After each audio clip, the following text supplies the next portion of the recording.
Tenemos que ver el tema 3 porque el tema 2 son las exposiciones. Entonces vamos a empezar con el tema 3, que es la empresa.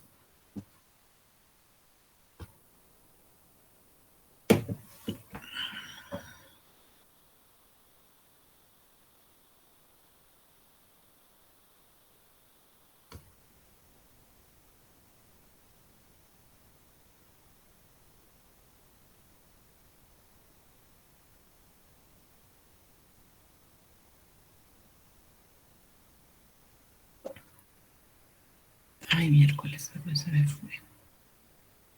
Ahí está bien, un poquito.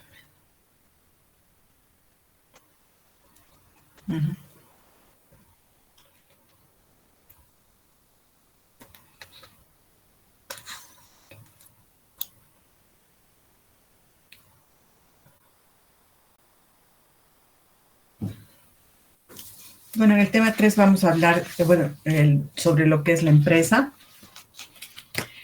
Y vamos a, en este caso, vamos a decir, es una unidad económica, o sea, se crea con un objetivo. El objetivo de las empresas son generalmente, tienen ánimo de lucro, o sea, crear beneficios, ¿cierto? Aquí vamos a ver un poco, en su mayoría de los casos, la empresa privada, que el objetivo es tener las utilidades o los beneficios. Y también vamos a ver la normativa vigente dentro de las empresas del sector público. Conocer la normativa respecto a cómo actúan y cómo se administran las empresas en el sector público, bajo qué normativa. Entonces, en el tema 3 vamos a ver introducción. El punto 1, que es empresa, que es la clasificación, cómo se van a clasificar los diferentes tipos de empresa, relaciones con los sectores de la producción o de la economía, estructura económica financiera de una empresa, y la ley SAFCO, que es la ley que regula lo que es la normativa de las administraciones públicas o de las empresas del sector público.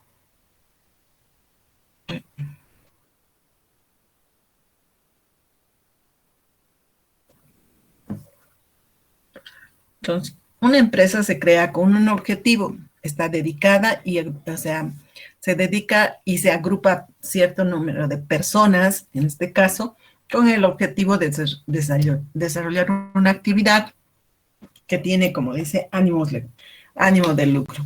Por lo tanto, vamos a decir, la empresa es una unidad que se crea con un objetivo, dedicada y agrupada para desarrollar una actividad económica que tenga ánimo de lucro, o sea, cumplir sus objetivos, desarrollar un conjunto de actividades y de esta manera obtener ya sea bienes, o sea, servicios para producir, para la empresa, ¿no es cierto? El objetivo de tener en las empresas tenemos que considerar como factores importantes y determinantes lo que son los recursos financieros, o sea, la cantidad de dinero que se tiene para invertir en la empresa. O sea, cuánto dinero va a poner cada uno de los socios, o si es una sociedad o si es una empresa unipersonal, cuánto va a poner el dueño de la empresa. Y esos recursos financieros, esos recursos monetarios o financieros, ¿en qué los va a invertir? ¿Qué maquinarias va a comprar? Entonces, desde ese punto de vista hablamos de los que para hacer una empresa es importante los recursos económicos o financieros para iniciar actividades o para seguir desarrollando las actividades que tiene una empresa.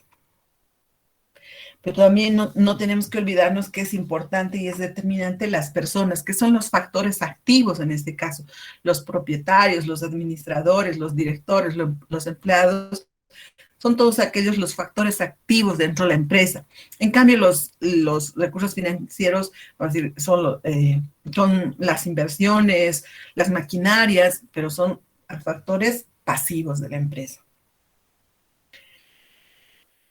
Y los recursos ambientales. No tenemos que olvidarnos dónde vamos a trabajar y si estamos o no estamos contaminando el ambiente o qué modificaciones estamos ocasionando al hacer al hacer nuestra empresa. Entonces, la empresa es considerada como la unidad económica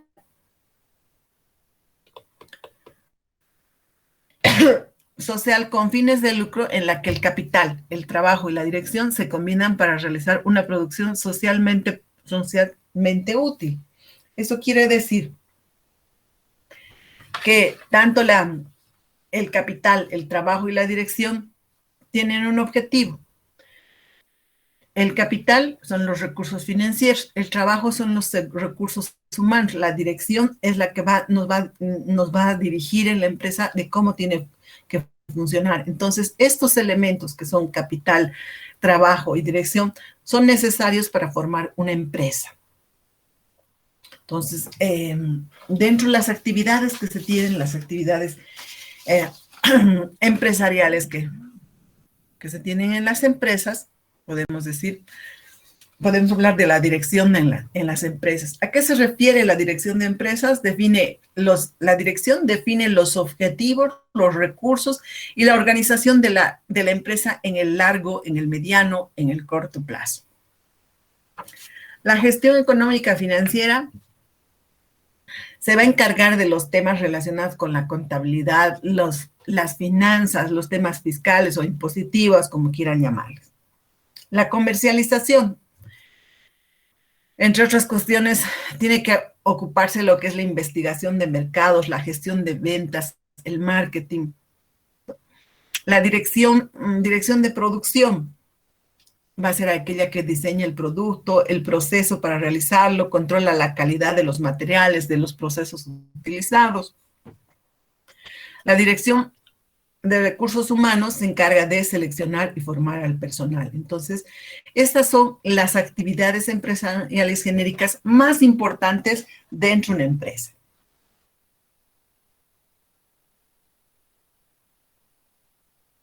Las empresas se van a organizar según su capacidad para coadyuvar al logro de los objetivos. O sea, puede haber el área técnica, el área administrativa, el área de servicios generales, el área de organización, pero el objetivo de esto es organizarse, y dentro de la organización de la empresa está la estructura organizacional, donde van a haber diferentes departamentos, hemos dicho, pero si bien hay un director en una empresa o en una obra, esa va a ser una autoridad vertical. La estructura organizacional en las empresas es piramidal. Quiere decir que va de mayor a menor, ¿no es cierto? Pero no por eso no van a existir lazos de comunicación entre el jefe de servicios técnicos, el jefe de servicios administrativo, el jefe de obras. Entonces tienen que trabajar de manera conjunta. Si bien todos responden a la dirección de obras de manera piramidal, pero entre estas jefaturas tiene que haber una comunicación, ¿cierto? Entonces, ¿por qué es piramidal? Porque el director de obra es el que da los objetivos, los lineamientos generales, las políticas de la empresa, y todos estos son los que están supeditados a cumplir las políticas de la empresa. Entonces, por eso decimos, es una estructura piramidal. Si bien podemos tener líneas de asesoría, que quieren decir que las líneas de asesoría son líneas entrecortadas, de las cuales no dependen, pero por ejemplo, el auditor interno no es parte no está supeditado al director de obra, pero nos va a ayudar. El asesor legal en la empresa es importante porque nos va a ayudar a hacer los contratos, los documentos, qué sé yo. Entonces, tiene una línea de staff solamente de asesoría. Cuando no son asesoría, tienen una dependencia directa. Entonces, esta es una estructura organizacional de cómo se organiza una empresa, que tiene que ir variando en función del tamaño de la empresa. Cuanto más grande, habrá más departamentos. Cuanto más pequeña, menos departamentos. Pero nos están diciendo de quiénes, la estructura organizacional en la empresa nos dice de quiénes dependemos, quiénes están bajo nuestra responsabilidad, ¿no es cierto? Y cuáles son los canales de comunicación que debemos tener. Para eso se organizan las empresas, ¿cierto? Entonces, dentro de lo que es la administración de empresas, existe lo que se llama la planificación o la planeación, que nos dice que es cuando hablamos de planificación, determinar los objetivos, ¿cierto?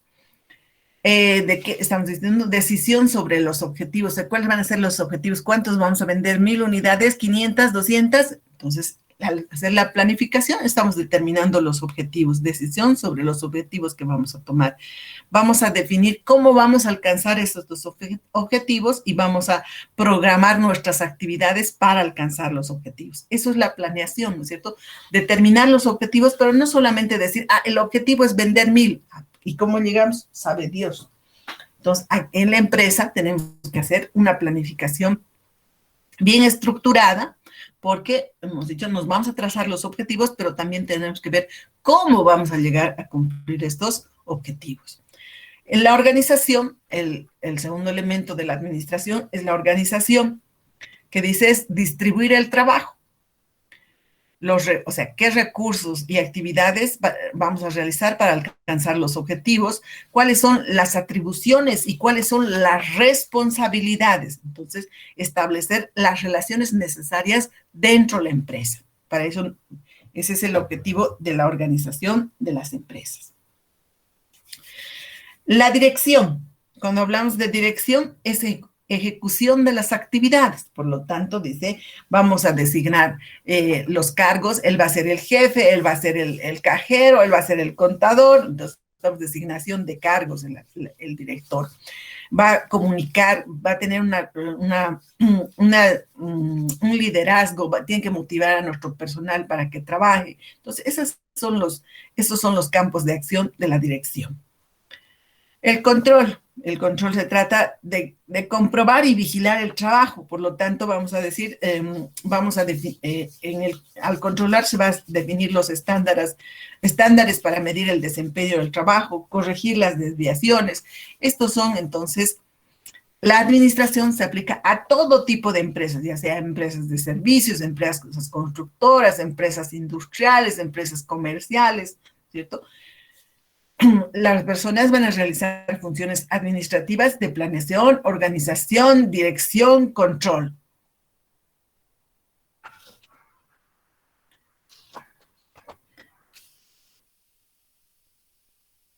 Entonces, cuando hablamos de las funciones que tiene la empresa en el mercado, es organizar, coordinar, dirigir el proceso de producción.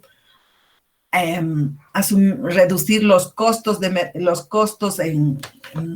para obtener mayores beneficios, asumir un determinado riesgo, desarrollar un sistema económico creando mayor riqueza de la inicial, anticipar o descontar el Producto Nacional Bruto. Ese es el objetivo de la administración de las empresas.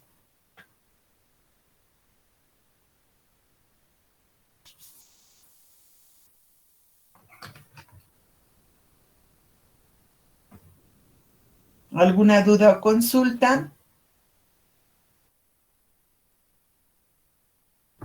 ¿Puede repetir otra vez los ejemplos de controles que en mi caso están medio las cosas, las locas, están medio locas las cosas? Ok. Entonces estamos diciendo, dentro de la administración de empresas, o sea, cuando nosotros hablamos de administrar las empresas, nos estamos refiriendo a cómo vamos a lograr que la empresa funcione. Por lo tanto, para que la empresa funcione, tenemos que ver estos que se llama la planeación, que es determinar, hemos dicho, los objetivos. Entonces, para determinar estos objetivos, ¿qué vamos a hacer? Vamos a decir, ¿cuál va a ser el objetivo? Vender 5 zapatos, ya. Entonces, para eso, ¿cómo vamos a hacer? ¿Qué planes? O sea, ¿cómo vamos a hacer? ¿Cómo vamos a hacer las actividades? Entonces, vamos a hacer una programación, vamos a producir 1, vamos a producir 2, vamos a producir 3, 4, 5. ¿Cuántas personas? ¿Qué material vamos a comprar? Estamos planificando.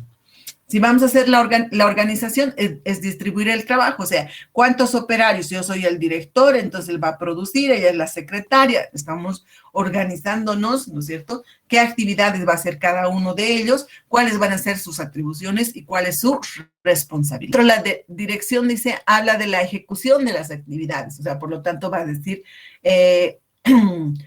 cómo vamos a, en este caso, tiene que ser la dirección para los objetivos, cómo vamos a llegar a estos objetivos. Entonces, ¿qué es lo que tenemos que hacer? Hemos hecho la programación de actividades y ahora tiene que hacerse, en este caso, quiénes van a ser los encargados del proceso productivo, quiénes van a ser los encargados de la parte administrativa, de la parte de ventas. Entonces, ¿qué está haciendo? Está haciendo la designación de cargo. ¿Para qué? Para que se ejecuten las actividades. El controlar no es nada más que hemos dicho vigilar y el trabajo. Entonces, va a ser, por ejemplo, vamos a ver cuán eficientes son nuestros trabajadores. Por lo tanto, vamos a definir los estándares para medir el desempeño y corregir las desviaciones. Teníamos que producir 2 zapatos por día o 1 zapato por día, ¿no es cierto? Y lamentablemente por X o Z razón estamos produciendo medio zapato. Entonces, nosotros teníamos estimado o establecido que íbamos a producir, en este caso, 1 zapato por día, pero dada la situación, entonces tenemos que ver. Entonces, ¿por qué han sido las causas de la desviación y no estamos produciendo el zapato? Entonces, las funciones en las empresas, dice, son principalmente organizar todas las actividades, coordinar, dirigir todo el proceso productivo con el objetivo de aumentar sus utilidades, o sea, crear mayor riqueza para la empresa. Ese es el objetivo de las empresas. Con ese objetivo nacen lo que se dice las empresas. Está bien, Inge, gracias. Ahora vamos a ver cómo se clasifican las empresas.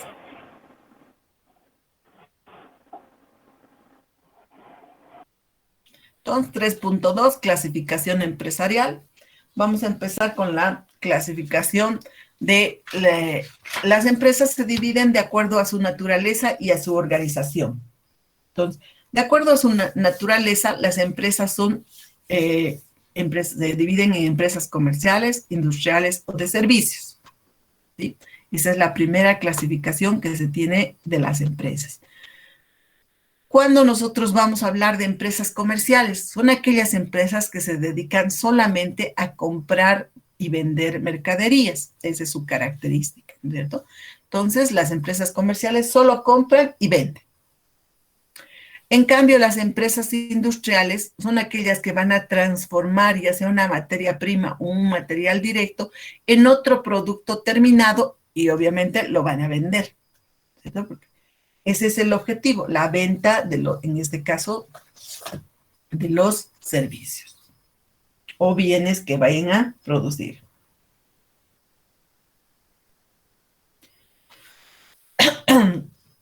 Las empresas de servicios no venden algo tangible, ¿no es cierto? Tal el caso de las empresas de transporte, transportarnos de Oruro a Cochabamba, de Cochabamba a Oruro, puede ser vía aérea, vía terrestre. Entonces estamos diciendo las empresas de servicios son aquellas que no van a vender bienes tangibles, pero nos van a brindar un servicio.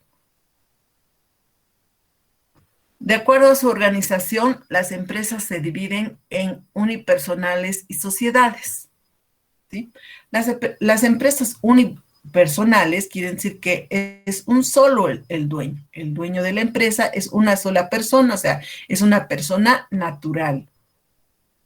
En cambio, las sociedades están conformadas por 2 o más personas.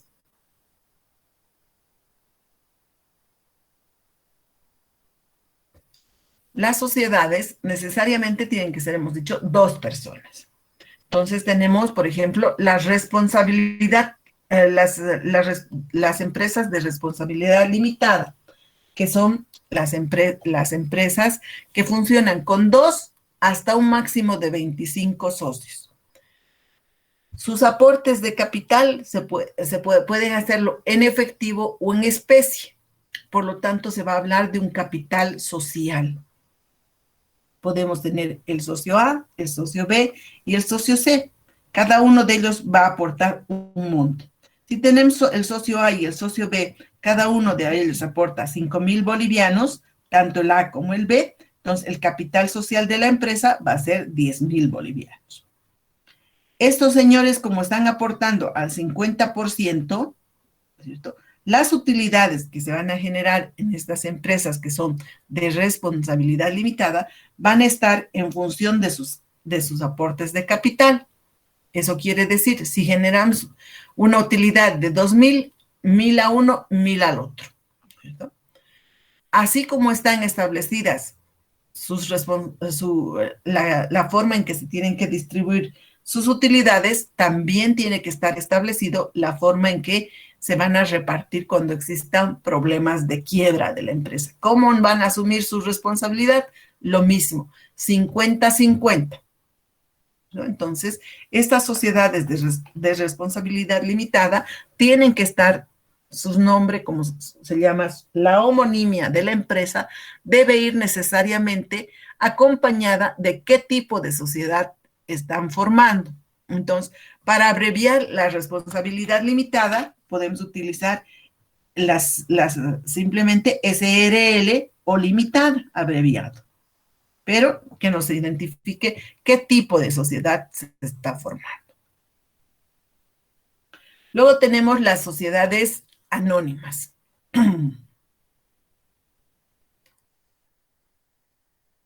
Las sociedades anónimas, dice, son empresas mucho más grandes que las sociedades de responsabilidad limitada. Se considera que las sociedades de responsabilidad limitada son empresas del tipo medianas y las sociedades anónimas están formadas y están representadas por acciones.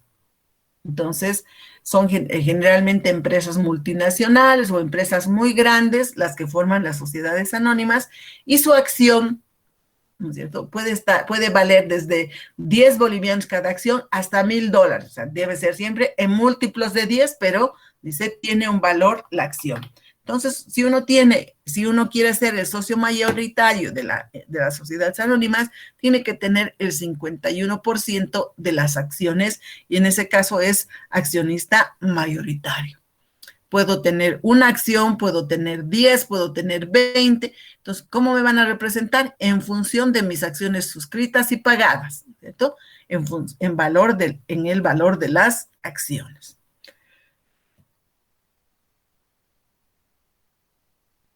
La homonimia de las sociedades anónimas, el nombre de la empresa, debe ir necesariamente acompañada con lo que es la sigla SA, que dice que es una sociedad anónima. Estas sociedades anónimas son generalmente están dirigidas por la Dirección General de Accionistas, donde se reúnen todos los accionistas. No necesariamente los accionistas van a ser trabajadores ni van a ser directivos de la empresa. Pueden no ser, simplemente ser los dueños de las acciones, ¿sí? ¿Qué más? Estas son las dos sociedades que más se utilizan dentro de lo que es en la economía boliviana, las SRL y las sociedades anónimas. Pero también existen las sociedades en comandita simple, que son sociedades, que son empresas que están formadas por dos tipos de socios. Los socios que ponen gestores, que ponen su trabajo, y los socios que van a poner su capital. Entonces, igual que las sociedades responsabilidad limitada y las sociedades anónimas, los socios que hacen el aporte de capital van a responder hasta el aporte de su capital. En cambio, los socios que ponen su trabajo, que se llaman los socios gestores, ellos van a responder con todos sus bienes incluidos, igual que las sociedades unipersonales, ¿cierto? Podemos formar una sociedad, igual que las empresas unipersonales. Ellas responden con todos sus bienes incluidos, lo mismo que los socios gestores, porque estamos diciendo, ellos están poniendo su trabajo y nada más que eso. Entonces, estas sociedades en comanditas simples están compuestas por dos tipos de socios. Los socios colectivos o gestores, así se los llama, y los socios comanditarios, que son los que van a poner el capital. La sigla, la abreviación, tiene que estar es SCS, Sociedad en Comandita Simple, acompañando el nombre o el nombre patronímico de la empresa o la homonimia de la empresa, como quieran llamarlo. Luego tenemos el comandita por acciones. Son similares a las sociedades en comandita simple, con excepción de que el capital comanditario está representado por acciones. Y su nombre debe ir acompañada, ¿no es cierto?, con SCA, que es la abreviación de Sociedad en Comandita por Acciones. Los gestores con todos sus bienes incluidos. Los accionistas hasta las acciones que tenga. Luego tenemos las sociedades también conocidas como colectivas o las sociedades en compañías, donde la responsabilidad de los socios es solidaria e ilimitada respecto a todas las obligaciones sociales de la empresa. La denominación o razón social de la empresa debe estar formada por el nombre patronímico de uno o alguno de los socios y debe además acompañar la abreviatura y compañía, porque si decimos Pérez simplemente es como si fuera una empresa unipersonal, pero si dice Pérez y compañía, entonces está el señor Pérez, está el señor Rojas, el señor Rejas, el señor Pozo, todos son parte de la sociedad. Entonces, pero siempre debe acompañarse con la sigla y compañía. Las asociaciones accidentales van conformándose de acuerdo, o sea, accidental, por un tiempo establecido, y un tiempo establecido generalmente está regulado. Esta sociedad accidental máximo debe tener una duración de 1 año. Entonces puede formarse una asociación accidental entre una empresa unipersonal y una SRL y una anónima, una comandita simple y una unipersonal. O sea, es la unión de otras sociedades o de una empresa personal con otra sociedad. Pero estamos diciendo la característica es que tiene una duración solamente mínima de 1 año o durante el tiempo que dure la asociación. O sea, ¿qué estamos queriendo hacer? ¿Cuál es el objetivo? Vamos a vender, qué sé yo, flores. Entonces, mientras dure el tiempo después que hemos plantado, estamos cosechando las flores. Entonces, esas son las asociaciones accidentales con un fin solamente. Tienen un fin y tienen una duración limitada en el tiempo. Entonces, esas son conocidas como las sociedades mercantiles. Para estar dentro de una sociedad, necesariamente tienen que ser 2 o más personas. Si no tenemos una sociedad, si no somos 2 o más socios, 2 o más personas en la empresa, vamos a hablar de que esta empresa es unipersonal y nosotros vamos a responder con todos nuestros bienes incluidos, nuestra casa, nuestra moto, nuestra bicicleta, lavadora, cocina, todo lo que tengan ante cualquier quiebra de la empresa. En cambio, en las sociedades, la sociedad tiene la característica, ¿no es cierto?, las limitadas en función de los aportes que realiza el socio. En las anónimas, en función de las acciones.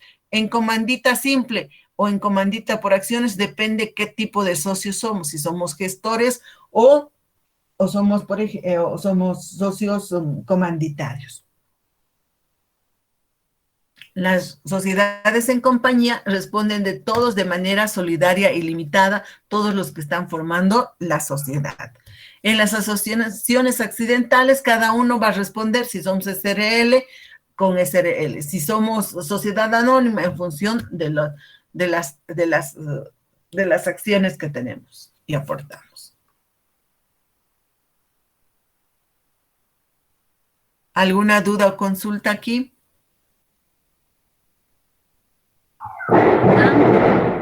¿Pueden repetir otra vez de las asociaciones, de las accidentales, por favor? Las asociaciones accidentales se pueden formar entre empresas unipersonales o cualquier sociedad, o entre 2 sociedades. Generalmente hacen eso, ¿no es cierto?, para presentarse una licitación ¿no es cierto? A veces piden muchas garantías, entonces las empresas unipersonales no tienen las garantías, pero una sociedad de responsabilidad limitada o una sociedad anónima tiene el currículum de la empresa, entonces se van a asociar una empresa unipersonal con una sociedad de responsabilidad limitada, o de lo contrario, se pueden también asociar una SRL con una sociedad anónima. Lo único que tenemos que tener en cuenta es, dice, ¿para qué nos estamos asociando? Vamos a construir el puente, perfecto. Entonces, estamos haciendo la asociación accidental para la construcción del puente. ¿Cuánto va a durar? Supongamos que va a durar 2 años. Entonces, el primer año vamos a funcionar perfectamente. Entonces, sabemos que la duración de las asociaciones accidentales solamente es 1 año. ¿Qué vamos a hacer? Vamos a renovar nomás nuestro contrato, ¿no es cierto? Pero no vayamos a creer que se ha renovado automáticamente, sino que sí o sí tenemos que renovar el contrato de asociación accidental con la empresa que estemos haciendo.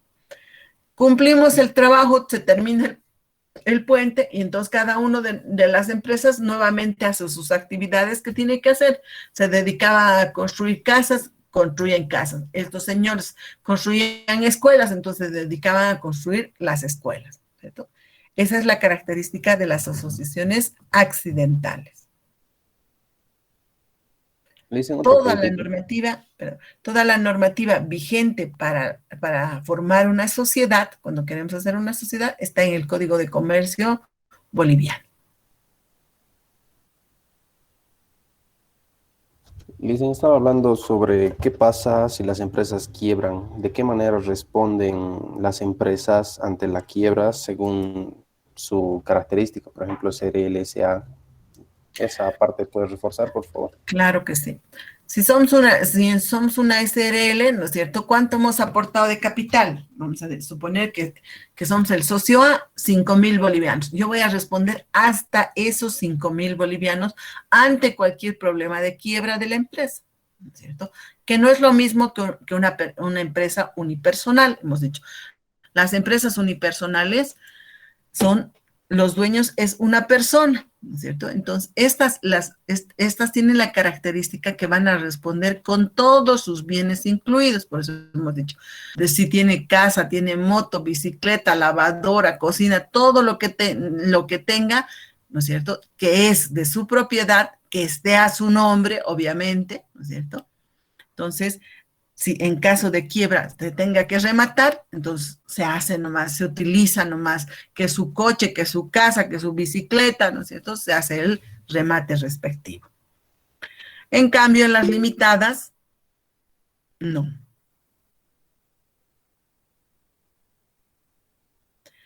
Y las sociedades anónimas van a estar en función de ¿qué? En función de las acciones que cada una de ellas tenga, ¿no es cierto? Si somos socio mayoritario con 51%, entonces, ¿cómo voy a responder? Con todas las acciones que tenga. Si tengo una acción, en función del valor nominal o del valor de mercado que tenga mi acción, yo voy a responder solamente en caso de quiebra hasta ese monto, hasta el monto que he pagado por las acciones. Dicen, y en el caso de una SRL, digamos, existiendo un capital, como dice, de 5.000 bolivianos de un socio A, entonces si la empresa entra en quiebra por más de la cantidad del capital, ¿qué es lo que sucede? Es que no debería entrar por más, ¿no es cierto? Porque o sea, la empresa va a funcionar de acuerdo al dinero que tenga, ¿no es cierto? Ya, digamos, se ha deudado el año 1, qué sé yo, se está perdiendo el valor corporativo de la empresa, se lo está comiendo sus 5.000, solamente tiene 4.000, 3.000, 2.000, así, ha ido mermando su capital. Pero no podemos todos los años estar funcionando, entonces, al respecto, Impuestos Internos va a decir, ¿no es cierto? ¿Cómo es posible que esta empresa todos los años va a mostrar quiebra y siga funcionando? Entonces, ¿qué tenemos que hacer? Tenemos que fiscalizarle, porque aquí hay algo chueco, algo que está mal, ¿no es cierto? Porque si no tiene dinero, ¿cómo sigue teniendo empleados? cómo paga sueldos, cómo sigue vendiendo, de dónde, quién son sus proveedores, a quiénes debe, quiénes le deben. Entonces, generalmente pasan 3 años que en este caso las empresas presenten pérdida el primer año, pérdida el segundo año, pérdida el tercer año. Impuestos internos tiene que fiscalizar qué es lo que está pasando con la empresa. Lo que generalmente nos dicen es, si usted no tiene, está perdiendo, no vende lo suficiente, ¿qué está haciendo? ¿Está lavando dinero o de dónde está obteniendo el dinero? Entonces, interviene impuestos internos al tercer año que nosotros presentamos quiebra en la empresa.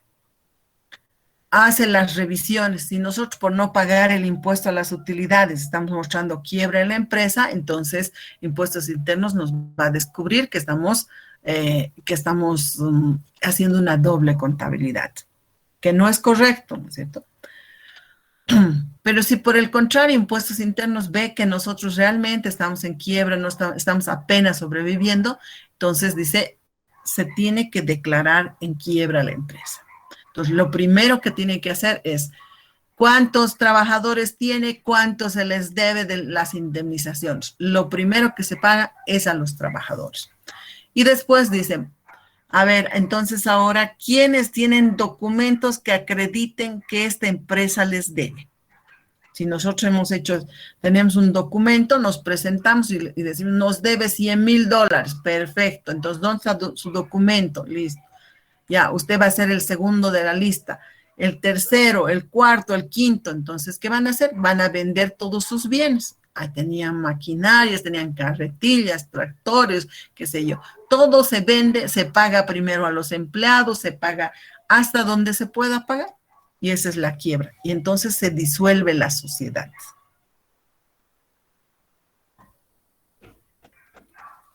Eso es en el caso de quiebra de la empresa, ¿no es cierto? Entonces, ¿qué tenemos que hacer? Nosotros tenemos todos los años que reportar a impuestos internos si nosotros hemos perdido o hemos ganado.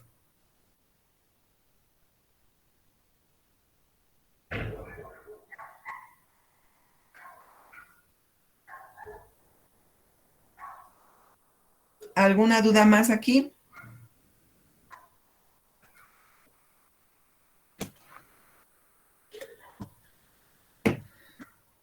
A ver. Hagan. Dice, la inteligencia emocional tiene mucho que ver en el manejo de una empresa para su crecimiento en producción y manejo del personal. Sí, porque cuando hablamos de inteligencia emocional es, digamos, la cualidad, si quieres que, no sé, la capacidad que tenemos para tener buenas relaciones entre nosotros, ¿no es cierto?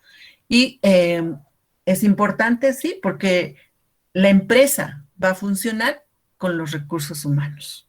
Es determinante, sí, ¿no es cierto? Las máquinas nomás no van a cumplir los objetivos. Necesitamos, ¿no es cierto? Necesitamos entendernos, necesitamos manejar las diferentes emociones que tienen los trabajadores. Si nosotros les vamos a motivar, nuestros trabajadores van a estar felices, contentos, se van a ir felices trabajando. Pero si nosotros, por el contrario, vamos a hacer, qué sé yo, cumpla su trabajo y nada más, entonces el trabajador lo va a hacer a desgano. Nadie está a gusto en un lugar donde lo tratan mal. Entonces, para hacer una buena gestión en una empresa es importante, ¿no es cierto?, tener buenas relaciones, ser empáticos con los demás, entender la situación. Eso no quiere decir, no, tú mi amigo, no te preocupes, no trabajas. No, les vamos a exigir, pero también vamos a premiar su buen comportamiento, su eficiencia en el trabajo, porque para nosotros es determinante. Cuanto más produzcan ellos, nosotros tal vez vamos a ganar más, ¿cierto? Entonces, es importante. Le dicen otra preguntita. ¿Los grupos empresariales son sociedades igual? Claro. Los grupos son simplemente la agrupación de sociedades, ¿no es cierto? Los grupos de, por ejemplo, las empresas que se dedican a la producción de ladrillos, ¿no es cierto? Estos son grupos de empresas, nada más. Que estas regulan la actividad, regulan el precio, podemos decir, pero bueno, ahí vamos, ¿no? Más que regulares. O sea, son agrupaciones. Entonces, ¿qué hacen las empresas? Las empresas tienen que crear valor, o sea, hablamos del valor corporativo de la empresa, que es que la empresa genere utilidades, que es el decrecimiento del valor corporativo, que en vez de crecer la empresa esté comiéndoselo el capital. Por lo tanto, ¿qué va a pasar? A un lado va la quiebra, la otra va a estar empresa en plena marcha, en plena vigencia, con proyección futura, con ganas de crecimiento. Entonces, ese es el objetivo de las empresas.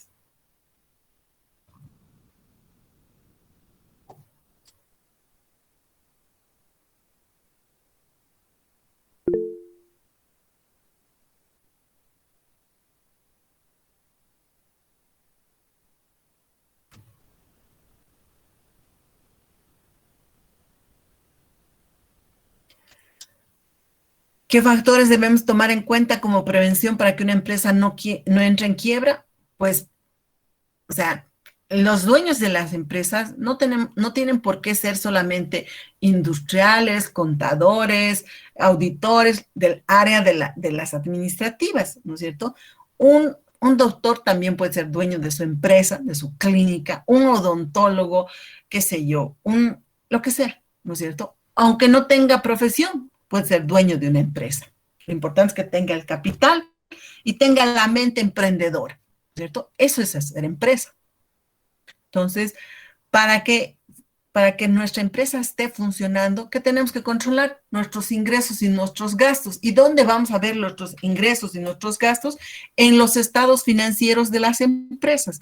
Por lo tanto, por eso les digo, no es necesario que todos sean contadores, que todos sean auditores, administradores de empresas, economistas, no, ¿cierto? Los dueños de la empresa tienen que poder leer y tomar las decisiones. Ni modo que el contador les diga, señor, para el año venda más, por favor. Al contador no le interesa si usted vende más, si usted produce más, porque de cualquier manera, tenga utilidad o tenga pérdida, le va a cobrar, ¿cierto? Entonces, ¿quién tiene que tomar la decisión? Es el dueño de la empresa, son los socios de la empresa que tienen que leer sus estados financieros. No vamos a decir, tienen que saber hacer, no, porque ese es el área de la contabilidad, pero sí tienen que saber leer por lo menos, o sea, qué dice el balance general, para qué sirve, qué está en el estado de resultados, qué nos da. Entonces, en función de eso, el dueño de la empresa dirá, tengo que vender más porque las utilidades son pocos, he invertido 100,000 bolivianos y tengo una utilidad de 2,000 pesos. Tanto trabajo, lidiar con los trabajadores, con los proveedores, con los clientes. ¿Para qué? Para ganar 2,000 pesos. Tal vez mejor era poner mi dinero, los 100,000 bolivianos, al depósito a plazo fijo, a las cuentas SAFI, donde me va a rendir un interés del, qué sé yo, del 7%, en las otras del 10%. Entonces, ese análisis, ¿quién tiene que hacerlo?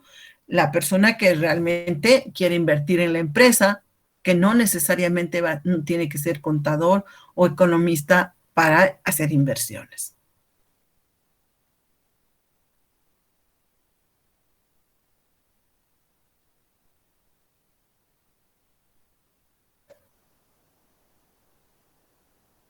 Continuando con la clasificación de las empresas, vamos a decir, se pueden dividir también de acuerdo al sector económico o a la estructura social de la producción.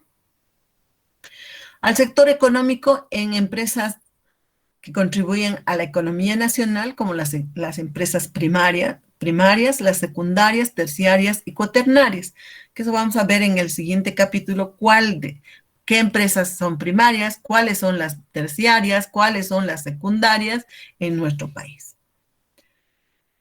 De acuerdo a la estructura social de la producción, entonces tenemos en empresas artesanales, y bueno, vamos a decir cuáles son estas empresas artesanales. Cuando hablamos de empresa artesanal, nos estamos refiriendo a aquellas empresas que se van a dedicar a trabajar con sus manos. Esa es la empresa artesanal, ¿no es cierto? A las artesanías. Las empresas de economía social. Estas son, por ejemplo, las cooperativas. Vamos a hacer la cooperativa del agua, la cooperativa de teléfonos, ¿Cuál es el objetivo de una cooperativa? Unir a varias personas, ¿no es cierto?, con un objetivo común entre todas. Queremos tener todos el servicio del agua. Por lo tanto, vamos a hacer nuestra cooperativa del barrio. ¿Para qué? Para que nos provea agua a todos y cada uno de los que vayamos a ser parte de la cooperativa, vamos a aportar, vamos a limpiar el pozo, qué sé yo, ¿no es cierto? Pero estas son las empresas de economía social. El dinero o las utilidades que vamos a generar en este tipo de empresas no son para que nosotros nos vayamos a repartir las utilidades, sino por el contrario, las tenemos que volver a invertir en comprar una nueva bomba, qué sé yo. Entonces, esa es la característica de las empresas de economía social. Las empresas capitalistas, cuando hablamos de estas empresas, son aquellas en las que el dueño de la empresa es el que tiene el dinero, no trabaja, pero hace trabajar a los demás, ¿cierto? Esas son las empresas capitalistas, por lo tanto, el dueño de la empresa va a pagar para que trabajen otras personas. ¿Cuál es el objetivo de las empresas capitalistas? Generar mayores utilidades. Por lo tanto, al dueño le interesa que cuanto más trabaje, más produzca el trabajador, van a aumentar sus ganancias. Como se dice, ¿qué quiere el empresario? Producir más a menor costo. ¿Para qué? Para tener la máxima rentabilidad posible.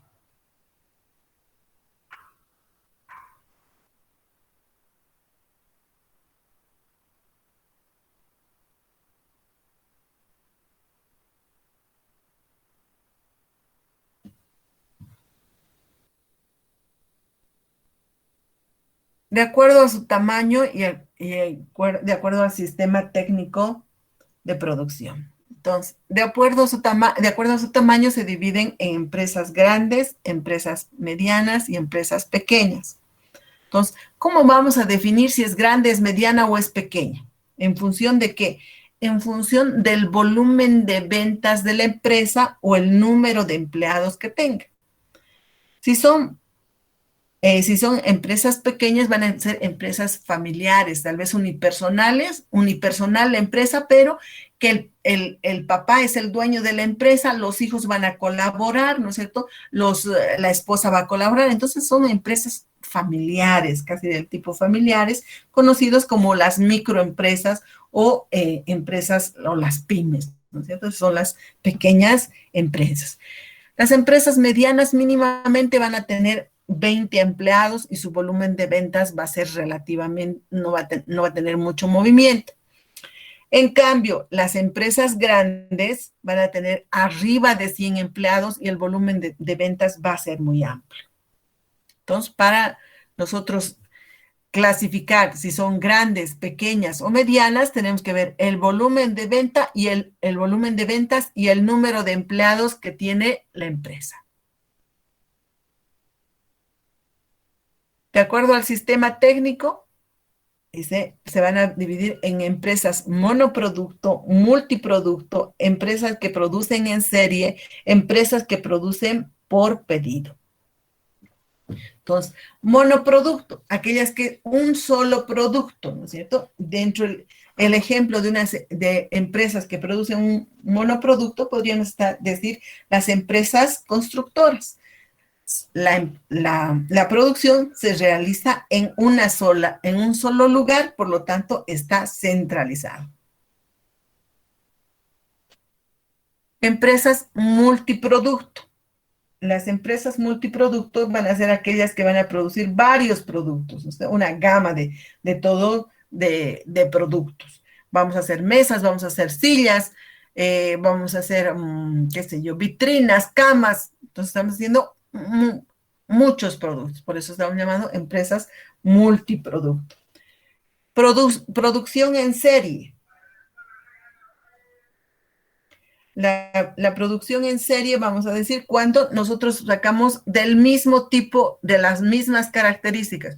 Un televisor, por ejemplo, son copias idénticas. El modelo S25, listo, ¿no es cierto? Entonces, ¿qué estamos haciendo? Estamos sacando un modelo, ya sea de celular, o sea, de televisor, sea ya no se utilizan ni las radios, celulares y televisores, que sí todavía se utilizan normalmente, ¿no es cierto? Esas son las producciones en serie, todos con las mismas características, eso es producir en serie. Producción por pedido.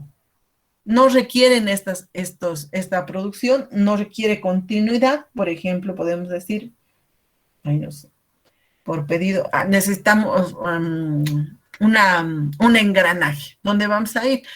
Que nos los haga con estas características, tiene que tener estas perforaciones, estos engranajes, ¿no es cierto? Con eso. Entonces solamente estamos produciendo uno. Por eso se llama producción por pedido.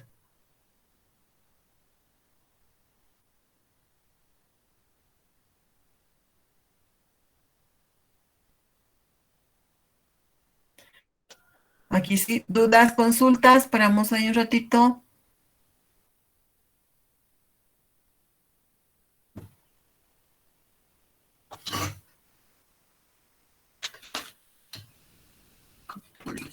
Grupo 1, clase 1.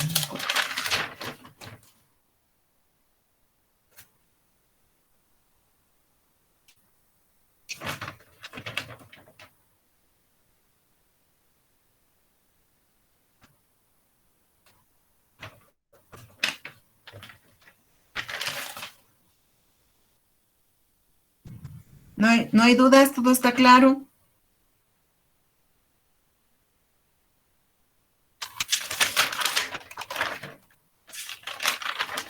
Todo claro, Inge. Perfecto. Continuamos entonces. Dice, hemos visto las monoproducto, multiproducto, todas estas. Estoy en otro lado. De acuerdo a su localización.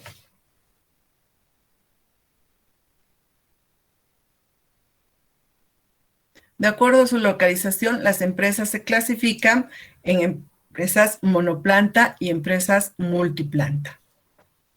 ¿Sí? ¿Cuáles son las empresas, en este caso, las monoplanta? Son aquellas donde se va, en un solo lugar se va a hacer todo el proceso productivo. ¿Sí? Entonces, por ejemplo, vamos a decir, la transformación se va a realizar en una sola etapa, la fabricación, el montaje, qué sé yo. No estoy pensando qué ejemplo, espérenme un ratito.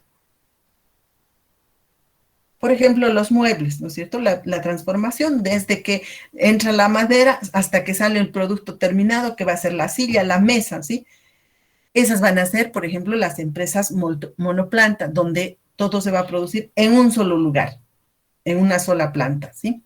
En un solo. En cambio, las multiplanta, dice, la producción se va a realizar, va a ser descentralizada, se va a hacer en 2 lugares o en varios lugares. Entonces, por ejemplo, las bebidas, ¿no es cierto? La Coca-Cola, ¿no es cierto? Nosotros no producimos aquí las esencias de Coca-Cola. Las esencias de Coca-Cola vienen desde el Perú. Entonces, aquí llegan las esencias, se mezcla con el agua y los carbonatos y tenemos el producto terminado que se vende como Coca-Cola. Entonces, esas son las multiplantas, donde la producción se realiza en varias plantas.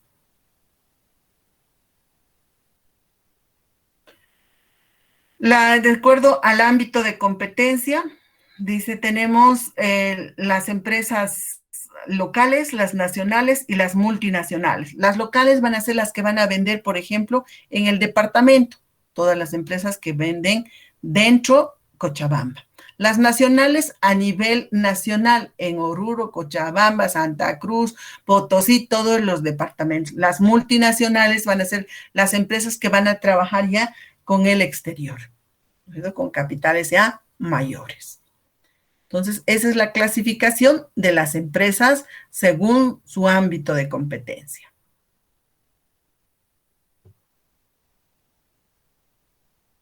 El 3.3, y hasta ahí vamos a avanzar, dice, relación de los distintos sectores empresariales con la economía nacional. O sea, las empresas contribuyen a la economía de la nación. No podemos pensar siquiera que una empresa no contribuya a la producción del país. Entonces, todas y cada una de las empresas contribuyen de una manera, ya sea de una u otra manera, van a contribuir a generar producción en el país, a hacer una actividad económica dentro del país. Entonces, los 4 sectores de producción llamados sectores de ocupación, que a su vez pueden subdividirse en parciales por actividad, son, por ejemplo, el sector primario, ¿sí? Este sector primario tiene la característica, dice, que está formado por, en este caso, es el primer sector de la economía, se puede clasificar como una industria extractiva. Esto incluye las industrias que producen o extraen materiales crudos. Por lo tanto, dice, en el sector primario están el sector agropecuario, el sector pesquero, el sector minero y el sector forestal. El sector agropecuario desde el punto de vista de que todas las empresas agrícolas y ganaderas. En el sector pesquero vamos a tener las empresas que se dedican a la pesca, ¿no es cierto? Ya sea de mar o de río. En el sector minero van a estar las empresas que se dedican a la minería o a las empresas que se dedican a vender complementos rocosos. En el sector forestal van a estar las empresas que producen bienes maderables y no maderables. Entonces, la denominación de primarios se debe a que las actividades de este sector constituyen la fuente básica para la supervivencia de la sociedad. Entonces, por eso se los denomina como sector primario. El sector secundario. El siguiente sector dice, el sector secundario de la economía está compuesto por la industria manufacturera. Esta industria toma los materiales crudos y los convierte en otros productos. O sea, se va a dedicar ¿a qué? A hacer transformación el sector secundario. Esa es la característica del sector secundario. Tiene que transformar, por lo tanto, se le conoce como la industria manufacturera. Muchos de los países dicen, esta es la base de la economía, otros dicen la agricultura, porque es la parte extractiva, pero entre estos dos se van complementando.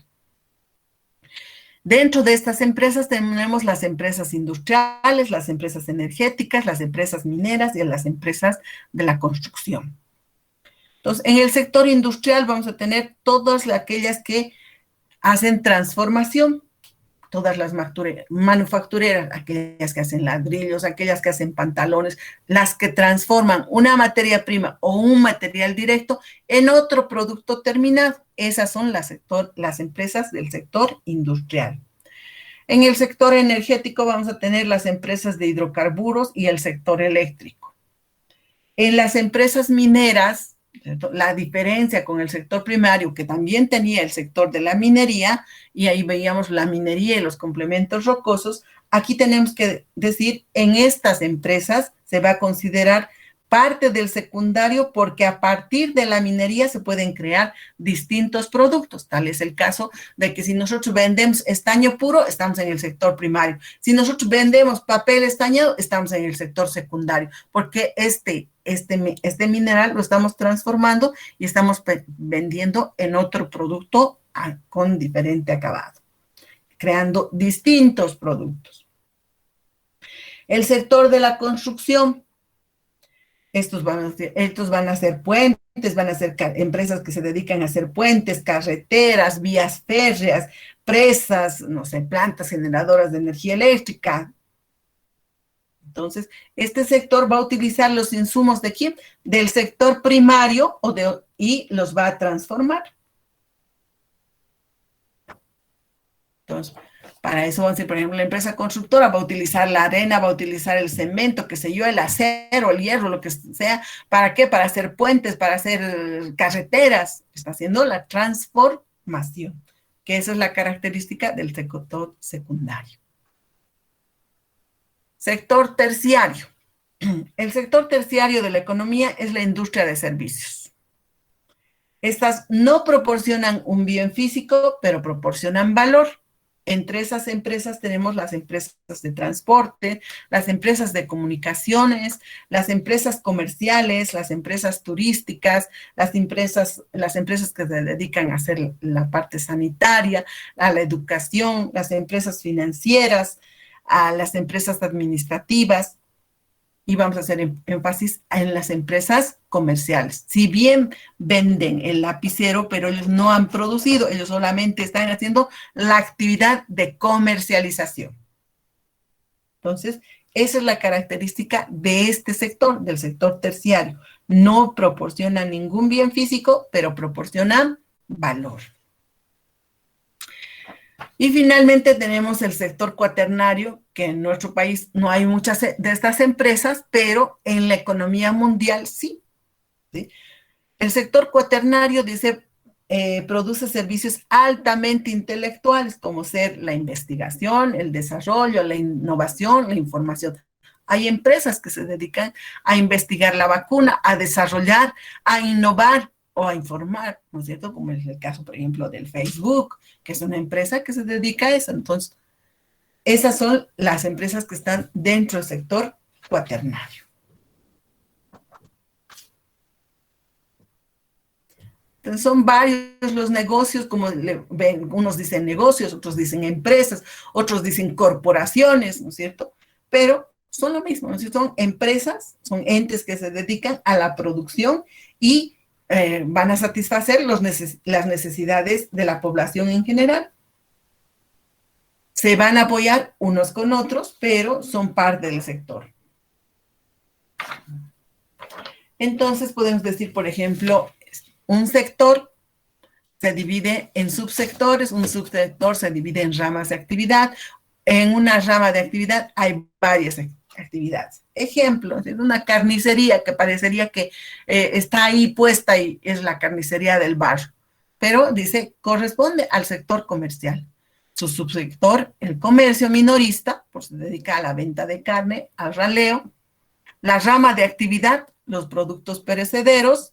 La actividad venta de productos de carnicería. Entonces, también va a contribuir a la economía del país, ¿no es cierto? Porque estamos diciendo, tiene un sector, tiene un subsector, tiene una rama de actividad y la actividad que realiza es la venta de productos de carnicería, por lo tanto, pertenece al sector terciario. Y el aporte de esta carnicería que está en mi barrio, del compañero, de los unos, los otros, entonces la sumatoria de todos va a contribuir a la economía general del país.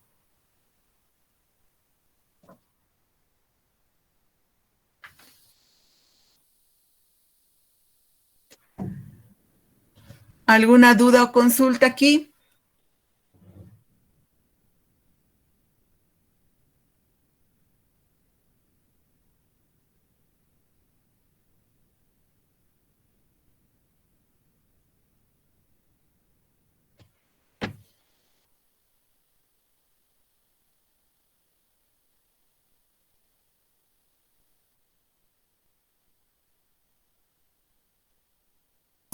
Hemos concluido estamos en el punto, ay, que me olvidó, un minutito que me voy a anotar, el 3.4.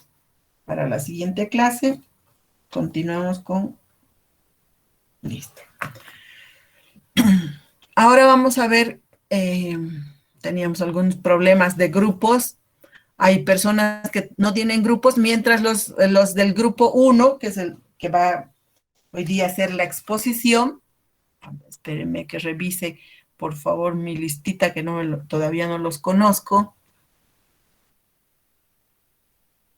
El día jueves es Piero Lamercado, Anthony Carlos, está en el grupo 1, que es el encargado de hacer la exposición, son los encargados de hacer la exposición, y el control de lectura estaba a cargo de jefe de grupo Beizaga Delgadillo Ala. ¿Correcto?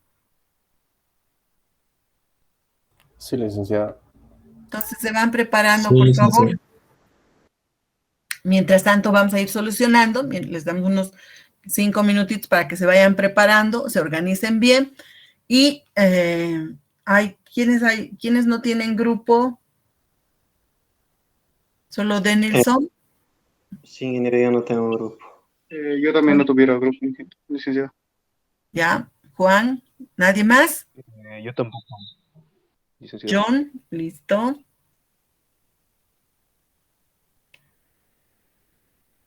Bueno, entre los tres podemos hacer grupo, ¿sí?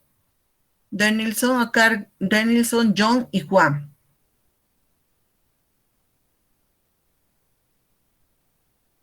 No Sí, sé está qué bien. grupo será. ¿Sí? Está Ahora bien, me está bien. fijo, por favor. Denme un minutito. O sea, sí, estamos bien. Grupo 10 serían, entonces estaría el grupo 10 a cargo de Denilson Barrios Vidaur.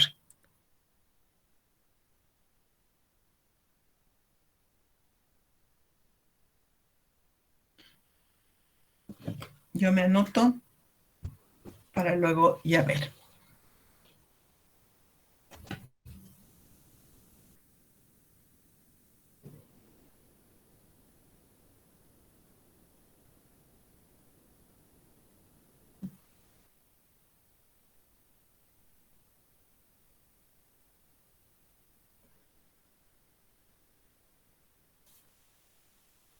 Ok. Ahora sí. Entonces, las exposiciones, vamos a empezar desde hoy día. Empieza el grupo 1, 10 minutos para el tema 1, 10 minutos para el tema 2 aproximadamente va a ser, ¿sí? Luego que terminan las exposiciones, hacemos el control de lectura. El control de lectura va a ser, en este caso, un cuestionario, ¿sí? El cuestionario lo tienen que resolver todos los grupos, excepto el grupo expositor y el grupo que ha preparado y elaborado el cuestionario, ¿sí? Entonces, los cuestionarios son 20 preguntas, 10 preguntas por cada tema. Ustedes tienen que enviar antes de si son jueves, hasta el día martes debería estar enviado su cuestionario para que yo revise y si están bien las preguntas y yo considero que están correctas sus preguntas, yo les voy a enviar el cuestionario a ustedes cuando concluya la exposición. Entonces, como es un cuestionario, no les doy más de 10 minutos para la resolución del cuestionario. Somos grupos, espérenme que me acuerde de cuántos son. Somos 5 personas en cada grupo, por lo tanto, ¿no es cierto? Entonces, entre los 5 podemos responder el cuestionario. ¿Quién va a ser el encargado de, en este caso, de enviar el cuestionario si es grupal? Yo designo a una de las personas, digo, por decirles, me estoy inventando el apellido viendo los que están ahí, ¿no es cierto? Vilca va a ser el encargado de su grupo de enviar el cuestionario. Entonces, Adam es el que va a enviar el cuestionario. Los otros no tienen para qué enviar el cuestionario. Se supone que con lo que ha enviado Adam Vilca para su grupo ya está. Si el cuestionario lo ha resuelto bien, como han resuelto entre todos, la nota es para todos, entonces es sobre 10 puntos. Si está bien, 10 puntos. Si por el contrario se han equivocado y se han sacado 2, pues 2 para todos. ¿Entendido? O puede ser también el cuestionario personal. Entonces, si es personal, les digo, el cuestionario es personal, tienen que responder todos los que están o todos los que crean que pueden responder y envíen. ¿Listo? Entonces, en ese caso, sí, la nota es personal. Adam se ha sacado 10, Iván se ha sacado 5, Carolina se ha sacado 10. Entonces, de acuerdo a lo que se han sacado, se va a poner la nota. ¿Se ha entendido? Disculpe, Elise. El anterior le pregunté y me dijo que eran 10 preguntas por los 2 temas. Yo solo hice 10 preguntas. Son 10 por cada tema. No, es que yo hice de los 2 temas 10 preguntas, Liz.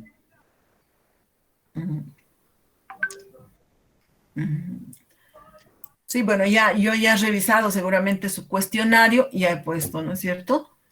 Pero les estoy aclarando, son 10 preguntas por cada tema, porque de esas 10 preguntas a veces hay algunas que no están bien estructuradas o que sean muy largas, entonces si yo les voy a dar 10 minutos, no le voy a decir desarrolla el subtítulo 5. Esto no, ¿cierto? Entonces, obvio esa pregunta y bueno, Si yo creo, acomodo otra pregunta. ¿Entendido?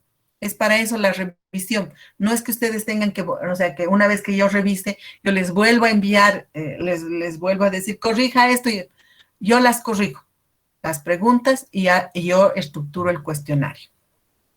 ¿Sí? Ya está bien, listo.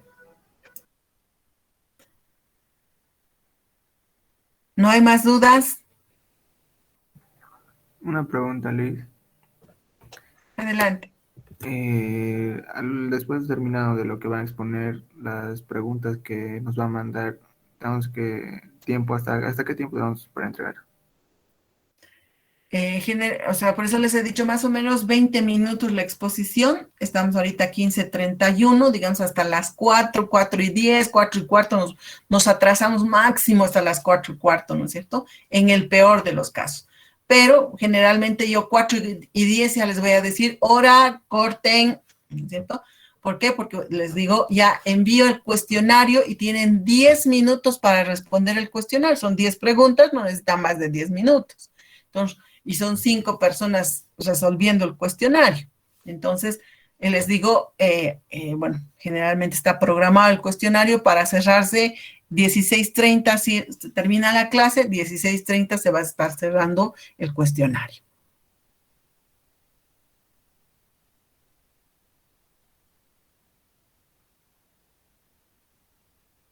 Dice una pregunta, ¿la manera en la que se nos va a compartir el cuestionario va a ser en formulario o en qué formato?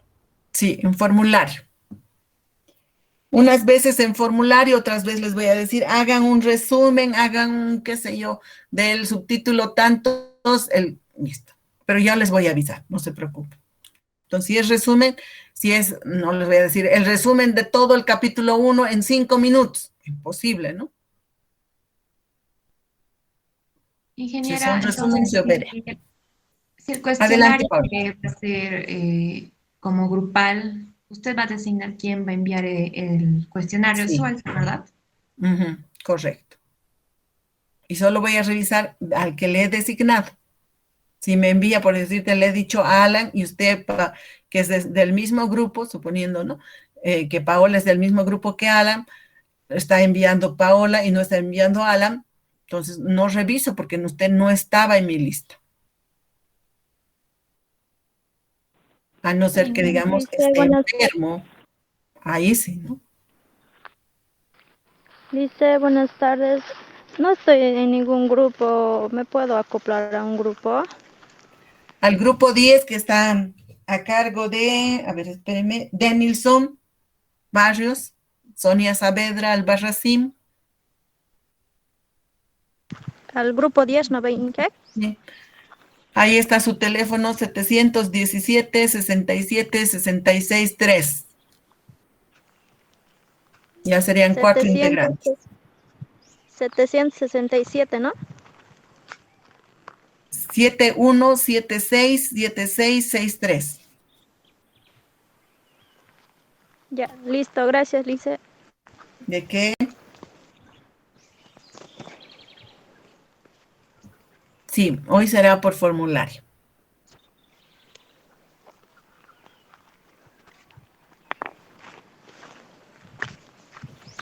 Listo, entonces ya están todas las dudas. Empezamos ya estamos listos, grupo 1.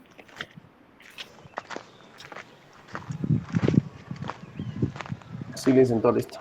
¿Puedo comenzar a compartir pantalla? Claro que sí.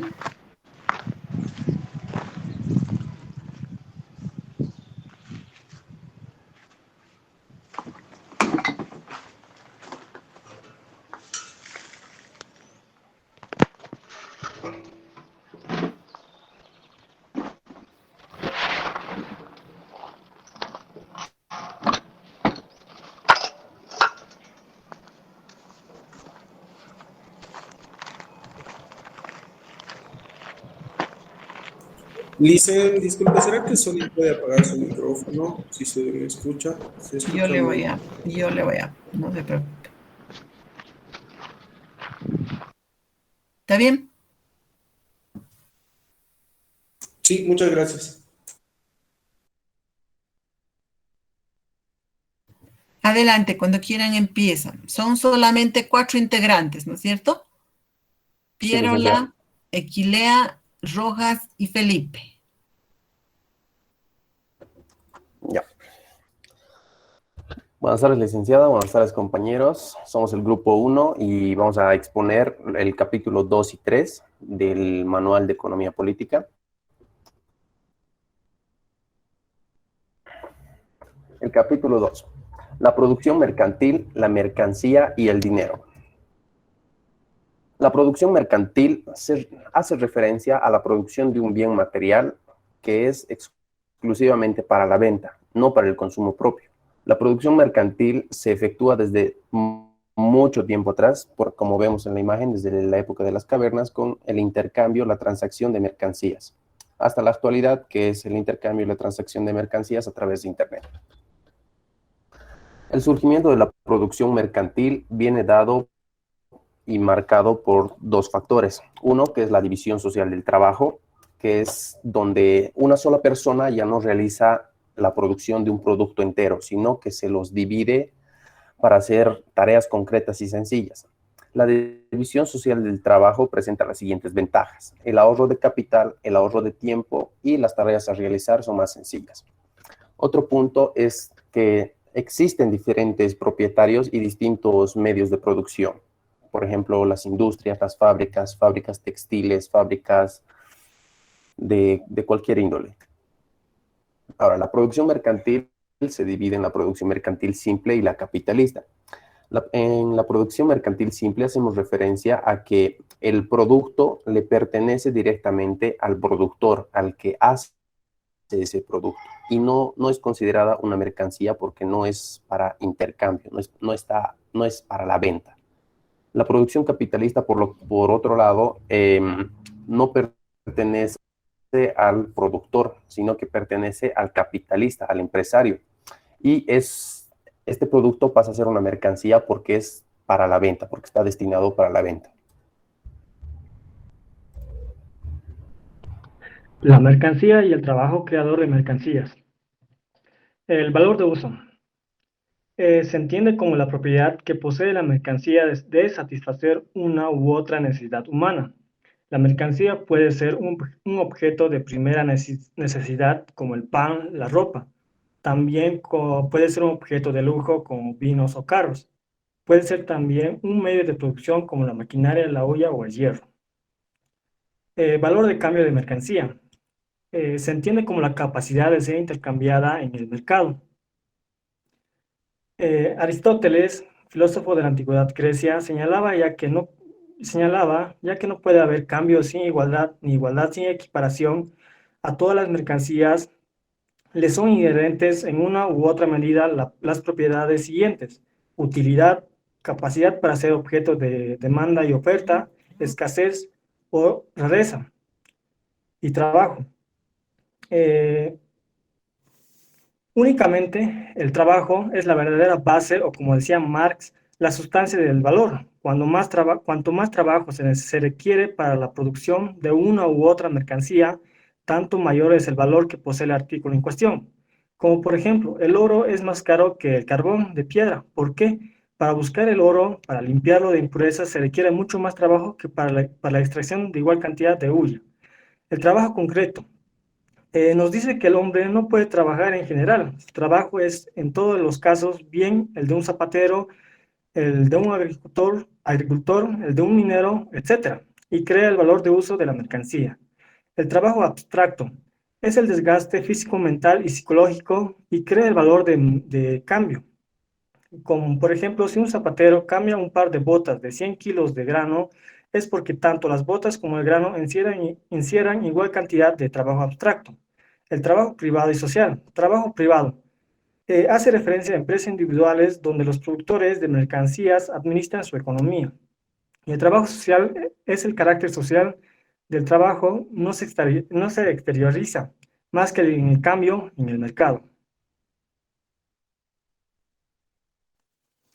La magnitud del valor de la mercancía. Como el valor de la mercancía es creado por el trabajo, la magnitud del valor es determinado por la cantidad de trabajo que encierra la mercancía dada. Como por ejemplo, en la imagen se puede ver la producción de 3 mesas tarda 60 horas y tiene un valor elevado. Después de comprar y usar una máquina, aumenta la fuerza de productividad y ahora la producción de 3 mesas tarda solo 30 horas y el valor de cada mesa reduce.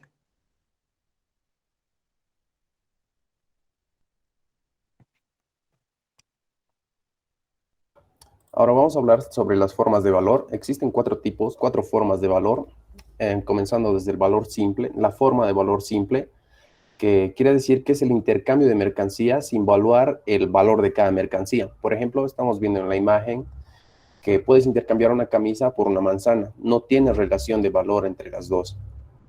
Luego, la forma total es un producto puede intercambiarse por N mercancías diferentes. Cualquier producto puedes intercambiarlo por cualquier otro producto. Ahora, la forma universal es donde todas las mercancías expresan su valor respecto a una mercancía en específico. A este se le denomina el equivalente universal. Eso quiere decir que agarramos una mercancía como referencia de valor y entonces ponemos a todas las demás mercancías con respecto a la mercancía que consideramos valiosa. Ahora pasamos a la forma de valor dinero, donde se afianza mucho más esta forma de valor. Todas las mercancías expresan su valor respecto al equivalente universal, que esta vez viene a ser el oro. Entonces, evaluamos el valor de todas las mercancías con respecto al oro. Tocando el punto del dinero, hablaremos de la naturaleza y sus funciones. El dinero aparece espontáneamente en el desarrollo de la producción mercantil y el cambio. Esto quiere decir que el papel moneda el dinero empieza a tener un valor importante en el desarrollo. Tanto podemos hablar de las medidas del valor. En la economía mercantil desarrollada, el dinero cumple varias funciones. Pueden ser la medida de intercambio o circulación y también de acumulación y atesoramiento. Esta actividad es denominada lo que se les da el valor a los productos como precio.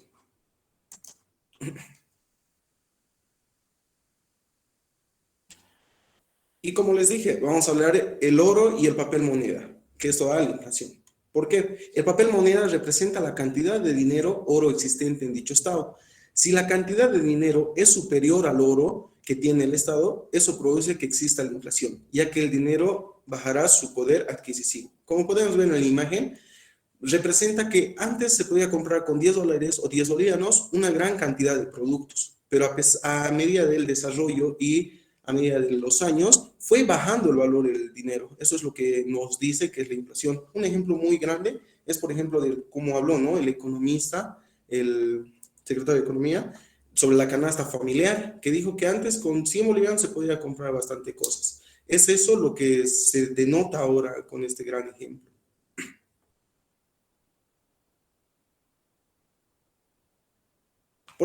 Al finalizar hablaremos del dinero de crédito. El dinero a crédito es una forma de adquirir dinero con pagarés o pagar el dinero en ciertos montos en plazos establecidos. Hoy en día es algo común el dinero a crédito porque es una fuente fiable de poder cumplir con alguna expectativa que se tiene, ¿no?, que es un poquito difícil conseguir el dinero. Esto nos ayuda a poder cumplir aquellas metas. También hablaremos un poco sobre con el paso del tiempo, el oro se fue acumulando en bancos como fondos de reserva. ¿Por qué? Porque antiguamente el oro se podía intercambiar igual que el dinero de la misma manera. No tenía un valor que no se respetaba. Pero con el paso del tiempo esto fue cambiando y el oro se volvió reservas o fondos de un estado o un país. La ley del valor. Esta establece que cada quien, según sus apetencias, preferencias, gustos y necesidades, le adjudica un valor a los bienes y servicios que le rodean. Los bienes no valen porque le incorporen el trabajo, sino el trabajo vale si los consumidores lo consideran útil y atractivo un bien o servicio al que le dedicamos trabajo. Esta ley regula la proporción en que se intercambian las mercancías entre sí, la cantidad producida de cada mercancía y la asignación de las fuerzas de trabajo a las ramas de producción, que sería la eficiencia productiva.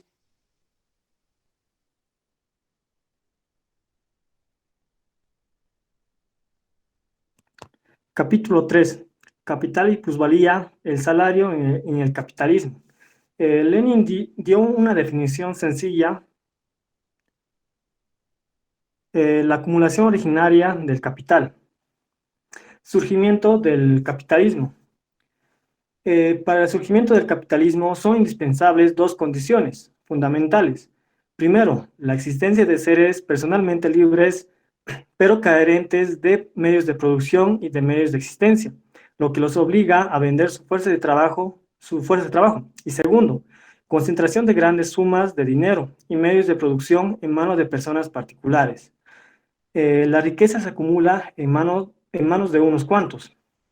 Este proceso constituye la prehistoria del capital. En Inglaterra se produjo la forma más típica de acumulación originaria del capital, donde los terratenientes se apoderaban de las tierras comunales de los campesinos e incluso los botaban de sus propias casas. En el siglo XV y siglo XVI se promulgaron leyes crueles contra los que intentaban defender su propiedad y obligar a los desvalijados a ir a trabajar a las empresas capitalistas. Al despojar a los campesinos de las tierras se lograba un doble objetivo. En primer lugar, la tierra pasó a ser propiedad privada de un grupo relativamente pequeño de personas, y en segundo lugar se aseguró una abundante afluencia de obreros asalariados a la industria.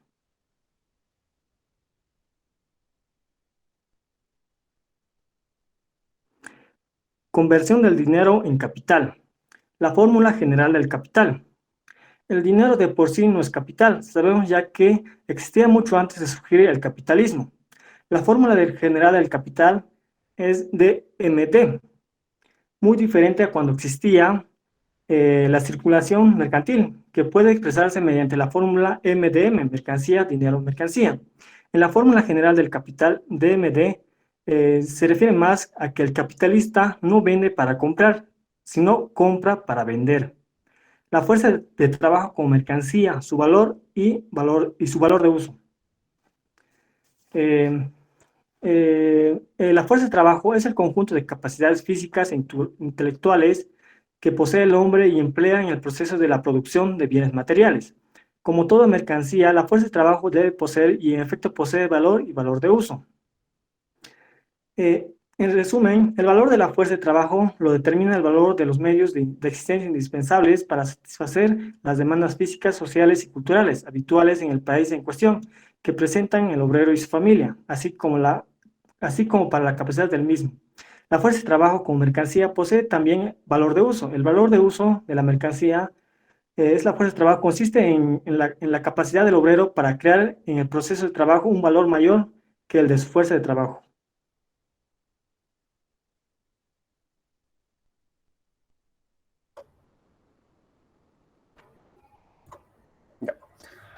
La producción de la plusvalía fue desarrollada ampliamente por Karl Marx.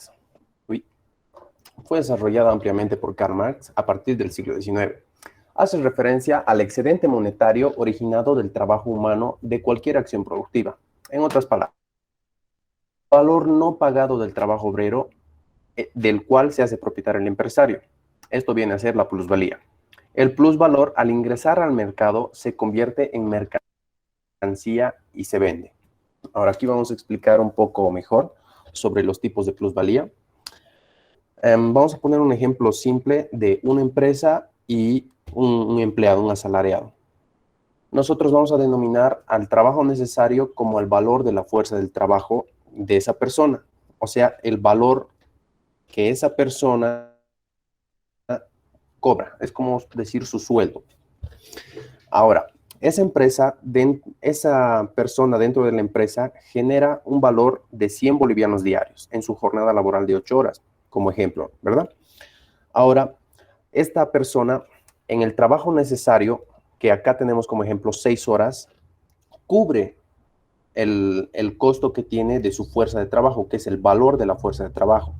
Ahora, en las 2 horas excedentes restantes de su trabajo, de la jornada laboral, es donde se produce la plusvalía. El trabajo excedente es la plusvalía. Ahora, la plusvalía absoluta nace de ampliar el trabajo excedente Y la plusvalía relativa nace de recortar y de reducir el trabajo necesario para tener un mayor tiempo, un mayor trabajo excedente. Por tanto, también una plusvalía mucho mayor.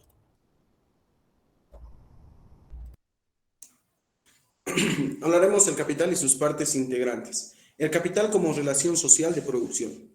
El capital no es una suma de dinero ni un medio de producción, sino es una relación social de producción históricamente determinada en la que los instrumentos y medios de producción se dan en dos, que es el capital variable y el capital constante. El capital constante, la parte del capital que se invierte en medio de la producción, como ser la materia prima, auxiliares, maquinaria, no cambia su magnitud de valor en el proceso de producción. Mientras que la capital variable es la parte de la capital que se invierte en la fuerza de trabajo. Cambiará el valor con el proceso de producción, además de reproducir su propia equivalencia que es realmente. También hablaremos del capital fijo y el capital circulante. Capital fijo. Como su nombre lo indica, es el que integra los recursos imperecederos o con un tiempo de vida relativamente largo, como ser un ejemplo que es la maquinaria y los equipos en general. También hablaremos de la capital circulante. Se consume totalmente en un solo periodo y está dentro de un proceso productivo como los elementos agotables y agrícolas. Aquí un ejemplo en el ámbito agrícola puede ser el tipo de fruta que da en diferentes etapas o épocas del año.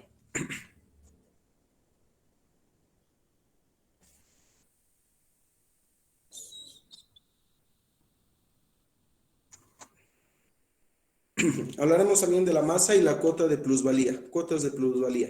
Mide el grado de explotación al que está sometido el obrero. Se obtiene de dividir la plusvalía, la ganancia del capitalista, entre el capital variable, que son los salarios, en relación porcentual, que tiene que estar equitativamente comparada. La masa de plusvalía expresa el grado de relatividad de la empresa. La masa de plusvalía es la forma de explotación en magnitudes. Esto nos indica que si una empresa es rentable a poder elaborarse.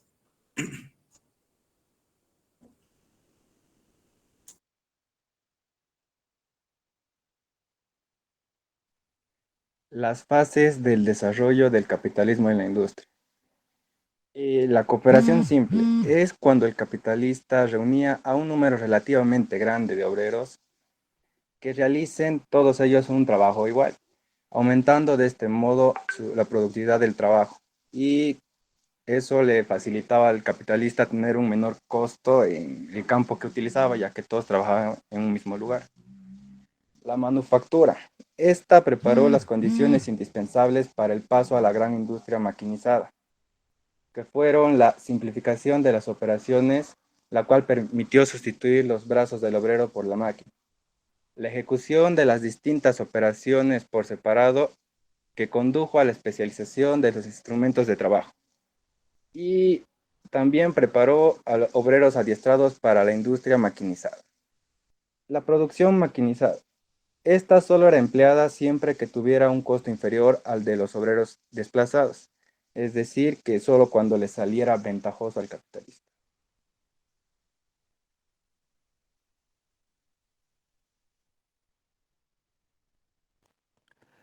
La contradicción fundamental del capitalismo. Todas las empresas y todas las ramas industriales están relacionadas entre sí, dependen la una de la otra. Como por ejemplo, una empresa industrial depende de la maquinaria, por tanto, depende de la fábrica de maquinaria. Y la fábrica maquinaria depende de la metalurgia, y la metalurgia depende de las minas de hulla, o sea, del carbón.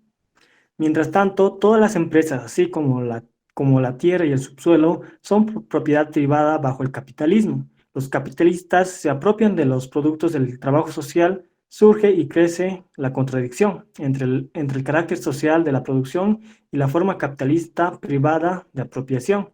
Esta es la contradicción fundamental del capitalismo. El salario bajo el capitalismo. La naturaleza del salario. Ya hemos aclarado que la fuerza de trabajo bajo el capitalismo es una mercancía y tiene valor. El valor de la fuerza de trabajo expresado en dinero es el precio de la fuerza de trabajo. Según expresión de Marx, no se puede vender lo que no existe. Por tanto, cuando un obrero se contrata a fin de trabajar para un capitalista, todavía no hay trabajo alguno. Lo que existe es la capacidad para trabajar, la fuerza de trabajo, y paga dinero por ella. Y no le interesa el obrero como tal, sino su capacidad para trabajar, la capacidad del obrero para crear plusvalía.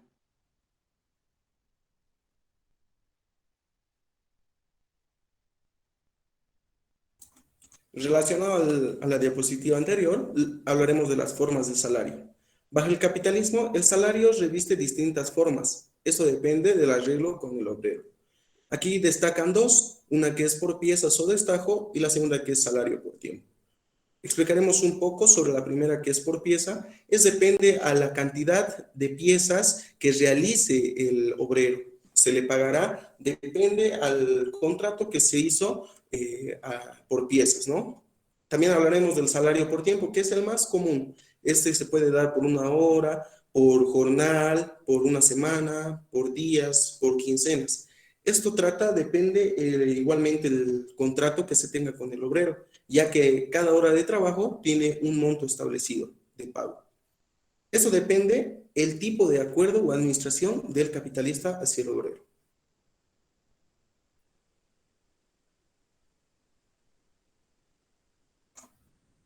También hablaremos del salario nominal y el salario real. Eran muy pocos los que recibían sus salarios en dinero. Mayormente el salario lo recibían en víveres o productos. Ellos sacaban víveres cuando necesitaban de las pulperías y a finales del mes se les cobraba de esta manera. En estas dos existen, que son el salario nominal y el salario real. El salario nominal hace referencia al que representa el volumen de dinero asignado en contrato individual por el cargo que ocupa cada obrero. Y el salario real representa la cantidad de bienes que el empleado puede adquirir con aquel volumen de dinero y corresponde al poder adquisitivo.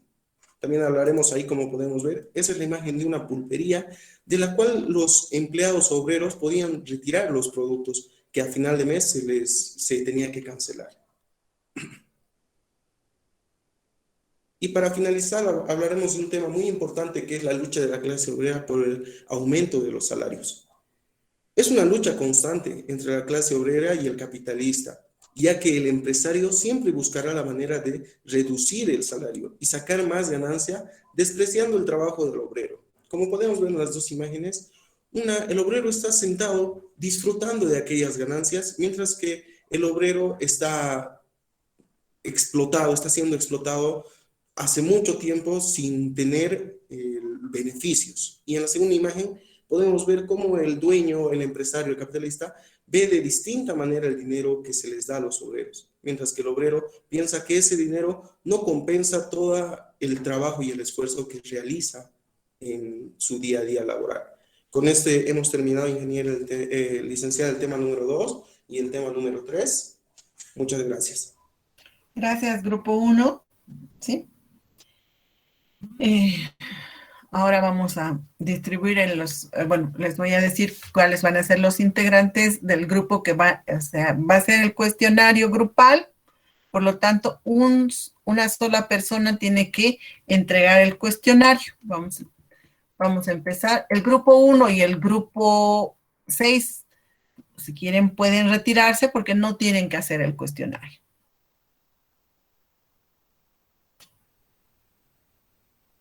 Entonces, grupo 2. Julcahuanca Meneses José Félix, entrega el cuestionario. Grupo 3, Halcón Lisset Andrea. Del grupo 3.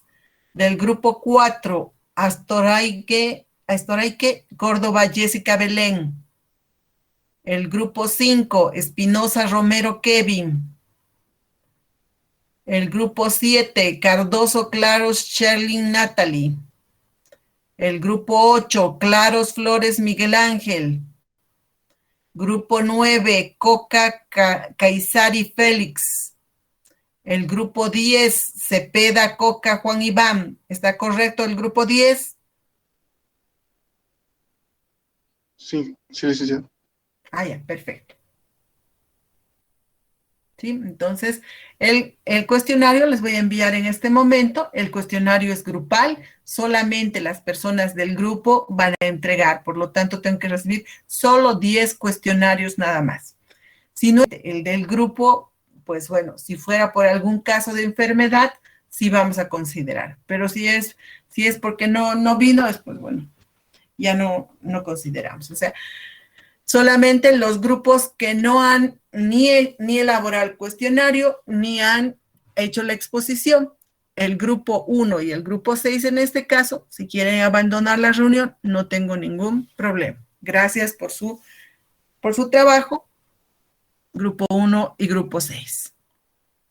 Una pregunta, dicen, ¿no serían 8 grupos que tuvieran que entregar? Claro que sí. Ah, ya, es que como dijo 10. Listo, está bien. Sí. Ya. Entonces vamos a...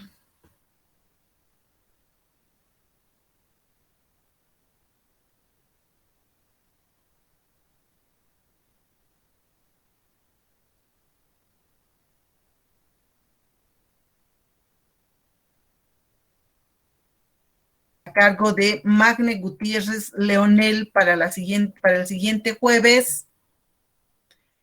Magne Gutiérrez Leonel elabora cuestionario y el grupo 2, Canelas Moreno Giovanni, hace la exposición. Ya está publicado. Cualquier ratito, no, y 5 se va a publicar, ¿sí? Entonces responden, son 10 preguntitas que tienen que responder y luego envían. 16:30 es la máxima, la hora de envío, basta y sobra, y eso tal vez está de más. Lo voy a ver si reprogramamos. Grupo 9, Coca, Caizar y Félix. Sí, ingeniera. ¿Sí? Ya le hemos escrito toditos del grupo y no nos responde. ¿Qué problema? ¿Qué hacemos? Grupo 2. Bueno, por esta vez voy a anotar a otra persona, pero si vuelve a faltar, y ahí estamos, ¿sí? González Tapia, Paola Alejandra. Paola Andrés, ingeniera. Paola Andrea, perdón.